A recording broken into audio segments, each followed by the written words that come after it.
দিদিভাই রিকোয়েস্টে আজকে কিন্তু 40 সাইজের ব্রাকাট ব্লাউজটা কাটিং করে দেখাচ্ছি খুব সুন্দর করে। প্রতিটা ব্লাউজ কাটিং করার সময় কিন্তু ডবল পার্টে কাটিং করতে হয়। আমার দিকটা জোড়া সাইড, অপর সাইডটা কিন্তু খোলা।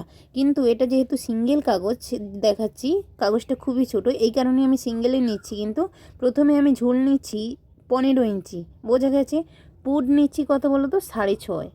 পুট নিচ্ছি 6.5, কেন কি এটা যেহেতু 40 সাইজে, তোমাদেরকে পুট ভাঙার নিয়মটা আমি পরে দেখিয়ে দেবো। আর আর্মহোল নিচ্ছি 7 ইঞ্চি, পুট যত হবে তার থেকে হাফ ইঞ্চি এক্সট্রা হবে। যেইখান থেকে আর্মহোল শেষ ওইখান থেকে হবে ছাতির মাপ। ছাতি যত থাকবে 4 দিয়ে ভাগ করতে হবে, তাহলে 40 হলে 10 4 40, 2 ইঞ্চি এক্সট্রা। এটা হচ্ছে বাড়তি, কোনো সময় হেলদি হয়ে গেলে তখন খোলার জন্য, বোঝা গেছে। এবার নিচের সাইডে চলে আসবো। কোমর ছিল 38, তাহলে 9 4 36, একেও 4 দিয়ে ভাগ করতে হবে। 9.5, 1 ইঞ্চি এক্সট্রা টেকিনের জন্য, আর 1.5 ইঞ্চি হচ্ছে তোমার লুজের জন্য। দিয়ে আমি দাগটা টেনে দিলাম। এখানে হচ্ছে হাতের শেপ দিলাম 1 ইঞ্চিতে, আর পেছন পাটের জন্য হাফ ইঞ্চিতে শেপটা দিয়ে দিলাম। দেখতে পেলে একেবারে ওপরে দিয়ে দেবো 2.5 ইঞ্চি, এটা হচ্ছে গলার মাপ। এবার আমি 6 ইঞ্চি নামাচ্ছি। এখানে যেহেতু 5.5 ছিল, হাফ ইঞ্চি এক্সট্রা নিয়ে 6 ইঞ্চিতে নামালাম। এখানে দেখো 3 ইঞ্চি ওপরে নিয়েছে 2.5। দেখো ওপরে কিন্তু বেশি নেওয়া যাবে না, নিচে তুমি খেলাতে পারো, বোঝা গেছে। ওপরে যদি বেশি নিয়ে নাও তখন কি হয় বলো তো, খুলে যাওয়ার ব্যাপারটা থাকে না, ওইটার সমস্যা হয়। আর এখানে যে আমি এই শেপটা দিলাম, এটা কিন্তু দেবে না, সবসময়ের জন্য গোল শেপ দেবে হাফ ইঞ্চিতে। এটা আমি আগের ভিডিওতে দেখেছি, দেখে নেবে। আচ্ছা, বেল্টের জন্য আমি এখানে দেখো বেল্টের জন্য 3 ইঞ্চি মাপটা নিয়েছি, আর হাফ ইঞ্চিতে বেল্টের একটা, তোমরা জানো সবাই বেল্টের কোণ থাকে, তাই হাফ ইঞ্চিতে দিয়ে দিলাম। এবার খাপ নেব। খাপের জন্য এখানে 6.5, এখান থেকে 2.5, এখান থেকে 1, 3টে দাগকে সুন্দর করে আলতো হাতে মিলিয়ে নেব। দেখো 40 সাইজের খাপের জন্য আমি 6.5 নিয়েছি, ওখান থেকে 2.5, 1 ইঞ্চি ওপর থেকে। এবার এর মিডিল বের করব। মিডিলটা ফিতের আগে এইভাবে মুড়িয়ে মিডিলটা বের করলাম।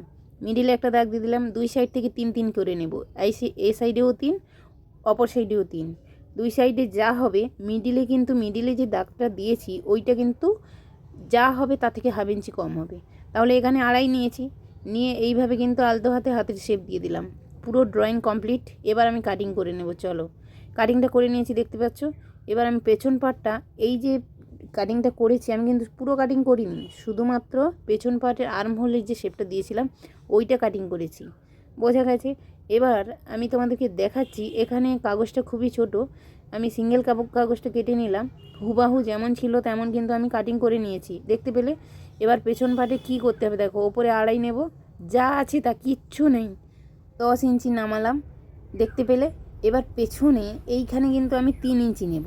ওপরে যেহেতু 2.5 নিয়েছি, পেছনটাকে আমি একটু, যেহেতু 40 সাইজ, একটু খেলালে দেখতে সুন্দর লাগে, তো আমি এখানে একটা ডিজাইন দিচ্ছি হাফ ইঞ্চি, আর এখানে 4 ইঞ্চিতে একটা দাগ দিলাম।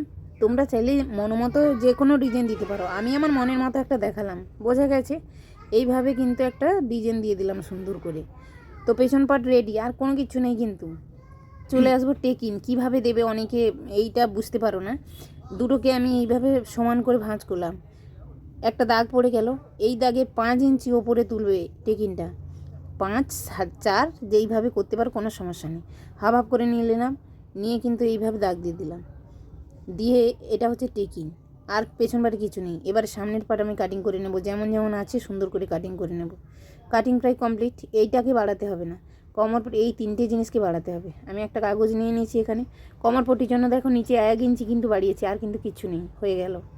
মেন হচ্ছে এটাই বাড়াতে হবে না, এইটা আর এইটা, এই দুটোকে আমি কোনাকুনিভাবে বসিয়েছি। এটা কিন্তু সোজাভাবে বসবে না।